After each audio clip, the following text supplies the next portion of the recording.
हमारे साथ अन्याय हो रहा है। फिर उससे अच्छा तो हमारा कालखंड के हिसाब से ठीक था। पिछले 2.5 महीने से हमें बैठा दिया गया है।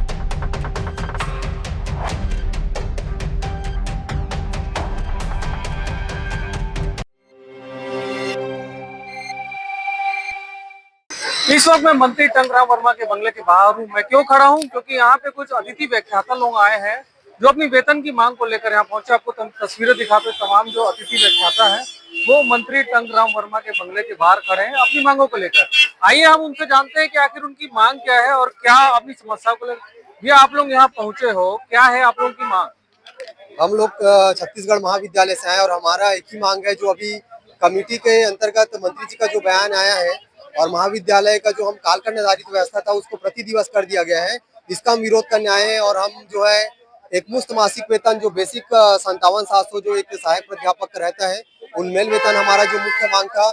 और जो कि हमारे साथ अन्याय हो रहा है, प्रति हमें 4 कालखंड का 2,000 और अतिरिक्त करके 2,400 प्रति दिवस हमको मिल जाता था, लेकिन आज हमको मात्र प्रति दिवस कालखंड करके हमको 2,400 मिल जाता था अतिरिक्त कार्य करके, लेकिन आज हमें मात्र 2,000 रुपए में हमको पढ़ाना भी है, साथ में पूरे महाविद्यालय का कार्य भी करना है। तो इस प्रकार से हमारे साथ ये अन्याय हुआ है कि हमारा वेतन कम कर दिया गया है, जबकि मध्य प्रदेश में 2023 से ही प्रति दिवस था और हमारे यहाँ पॉलिसी बना 2024 में। तो हमारे यहाँ कालखंड आधारित व्यवस्था तो हमारे यहाँ सुधार होने के बजाय और हमारे यहाँ जो है गलत तरीके से, मतलब ये कमेटी का रिपोर्ट आया है, तो हम मंत्री जी से आग्रह किए कि अभी भी संशोधन कर दीजिए, क्योंकि अभी भी 3,000 अतिथि कहता है और महाविद्यालय में अभी तक आमंत्रण जारी नहीं किया गया है।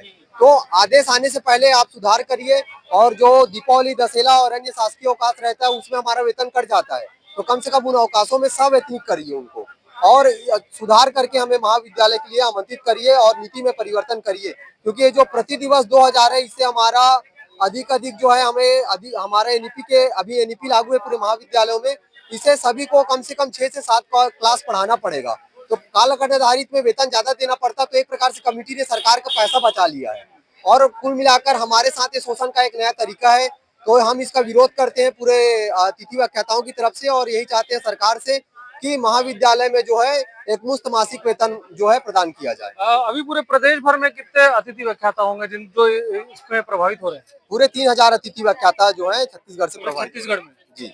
आप भी यहाँ पहुँचे हैं, आपकी भी क्या मांग है इसके अलावा, मतलब और कुछ भी है क्या? सर हम लोग का एक ही मांग है सर, कि रायपुर पत्रिका में जो छपा था कि पर डे के हिसाब से 2,000 रुपये देंगे, तो उसका हम लोग विरोध करने आए कि वो हमको नहीं चाहिए।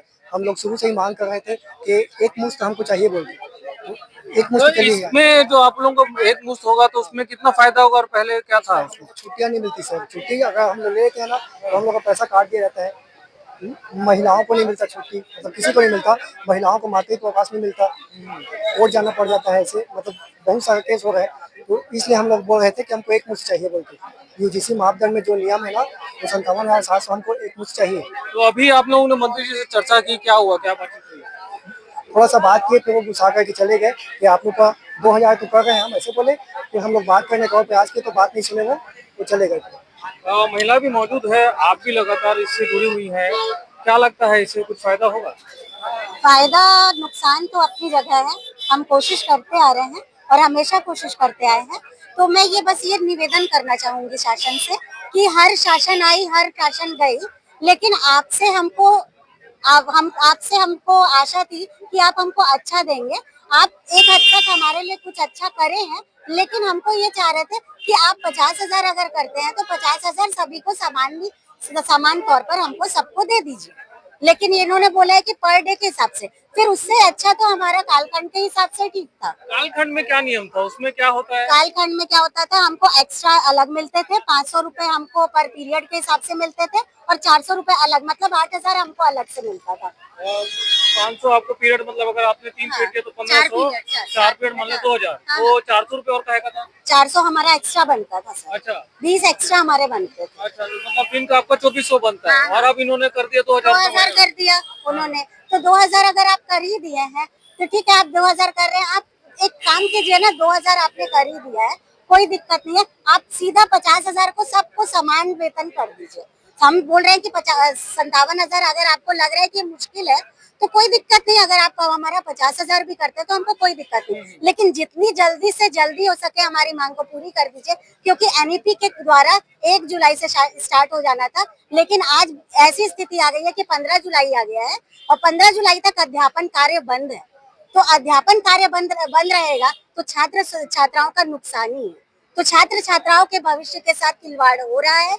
अब इससे पहल करने के बाद मैं यही निवेदन करना चाहूंगी शासन से कि हमको कोई दिक्कत नहीं, आप 50,000 कर रहे हैं तो सबको समान रूप से 50,000 दीजिए। तो अगर आप 50,000 की बात कर रही हैं, दिन में अगर आपको मान लो 2,000 भी मिलता है, 30 दिन का महीना होता है, 5 संडे आ गया, कोई छुट्टी हो गई, तो आप लोग को 50,000 होगा कैसे? होगा कैसे, नहीं होगा, लेकिन इनको थोड़ा सा तो विचार करना पड़ेगा ना, हमारे हित में भी हो, ताकि हमारे हित में हो, क्योंकि बहुत ऐसे प्रोफेसर हैं, ऐसे असिस्टेंट प्रोफेसर हैं जो बहुत समय से बहुत अपनी मेहनत से, अपने लगन से सब चीजों को छोड़ करके बस पढ़ाने आते हैं। किसके लिए? छात्र छात्राओं के लिए। तो जब छात्र छात्राओं के लिए हम जब आ रहे हैं तो हमारे लिए भी तो होना चाहिए ना।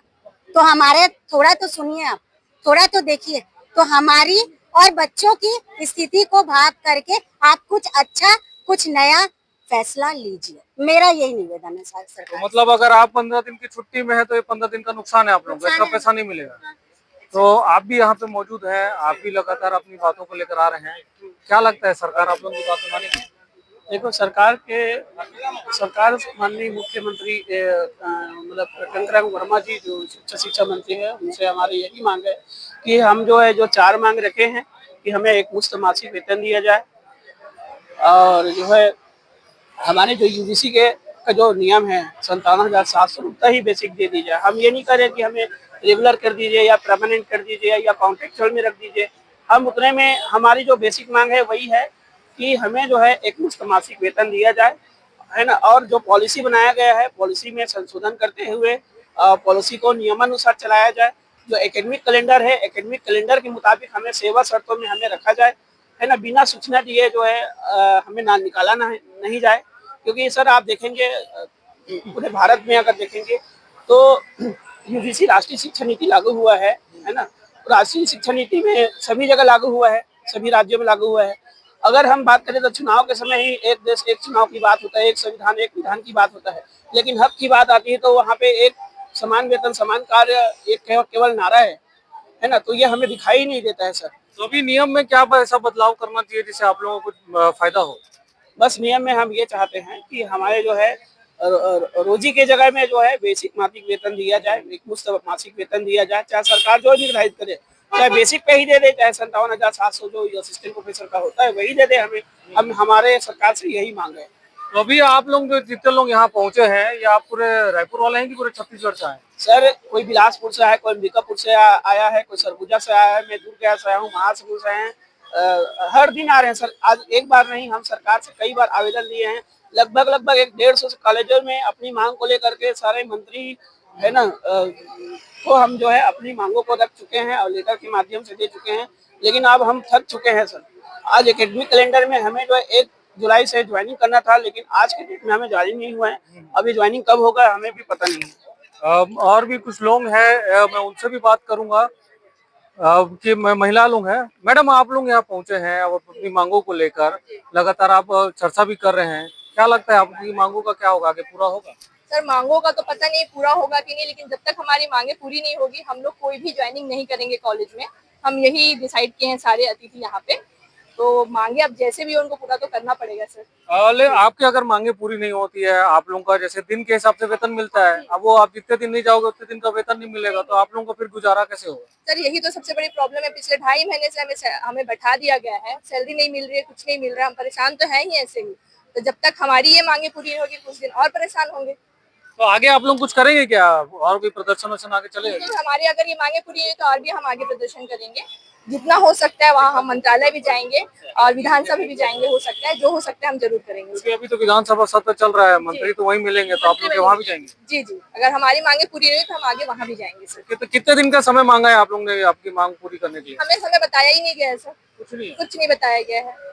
हम तो चाहते हैं कि अगस्त में स्टार्ट होने वाला है पूरा प्रॉपर तरीके से कॉलेज, तो उससे पहले सारी चीजें हो जाए तो हम भी अपने अपने कॉलेज में सब ज्वाइन कर लें। और बाकी अन्य प्रदेशों का क्या हाल है? अन्य प्रदेशों में भी इसी तरह का है कि वहाँ नहीं, ठीक है? अन्य प्रदेशों में बहुत अच्छे से चल रहा है। जैसे एमपी का दिखाया जाता है, वहाँ 57,000 उनको मासिक वेतन मिलता है, सीएल मिलता है, सारी छुट्टियां मिलती हैं, लेकिन हमारे यहाँ ये सारे नियम नहीं है सर। तो अभी मंत्री जी से आप लोग क्या 50,000 मंत्री जी से कहा कि 50,000 देंगे तो वो पूरा होगा सर? मंत्री जी 50,000 बोल जरूर रहे हैं, पर 50,000 वो ऐसे भी नहीं मिलेगा सर। क्यों नहीं मिलेगा? क्योंकि वो पर डे के हिसाब से 2,000 बोला जा रहा है। तो 2,000 पर डे के हिसाब से बोलेंगे तो जो छुट्टियां होती हैं उसमें सबकी सैलरी कट जाती है, तो ऐसे भी 50,000 नहीं जाएगा। और उसमें विसंगति ये है सर कि ये मतलब अतिथि व्याख्याता के लिए बोला गया है, और इसमें लाइब्रेरियन, अतिथि ग्रंथपाल और अतिथि क्रीड़ा अधिकारी के बारे में कुछ भी मेंशन नहीं किया गया है, क्योंकि उनका ऑलरेडी जो चल रहा है पर डे 1600 के हिसाब से चल रहा है। तो क्या ये पर डे हमको भी 2,000 दिया जा रहा है, नहीं दिया जा रहा है, ये कुछ भी उसमें मेंशन नहीं किया गया। अच्छा, मतलब अलग अलग सब्जेक्ट पढ़ाने वालों के लिए सबसे अलग अलग अलग अलग ही है, नियम एक नहीं बना हुआ है। अतिथि, हम तो अतिथि व्याख्याता नहीं आते हैं, बट हम नियम अलग अलग बना हुआ है, क्योंकि हमारी जो क्वालिफिकेशन है, सारी चीजें नेट स्लेट पीएचडी हम भी हैं, सब सेम है। पूरी 7 घंटे की ड्यूटी हम देते हैं, पर फिर भी पता नहीं क्यों ये अलग अलग विसंगति किया गया है, हमें समझ नहीं आ रहा। तो हम चाहते हैं कि हमारी भी सैलरी सेम हो, जो अतिथि व्याख्याता को दिया जाता है, सबकी सेम। तो देखिए, तमाम जो अतिथि व्याख्याता है वो यहाँ पहुंचे हैं मंत्री टंकराम वर्मा के यहाँ अपनी मांगों को लेकर। मांगे यही है कि जो एक मुफ्त जो पैसा है वो देना चाहिए, अलग नहीं होना चाहिए, क्योंकि अलग अलग विषयों पे अलग अलग लोगों को अलग पैसा मिलता है। इनकी मांगे एक ही है कि एक मुफ्त पैसा दिया जाए और एक समान पैसा दिया जाए। अगर इनका मांगे पूरी नहीं होती तो इसी तरह वो प्रदर्शन करते रहेंगे, विधानसभा भी घेराव करेंगे, मंत्रालय का भी घेराव करेंगे। अब देखते हैं क्या सरकार इनकी बातें सुनती है। लविंदर पाल सिंह, उत्तरा, उज्जवल भूमि, रायपुर।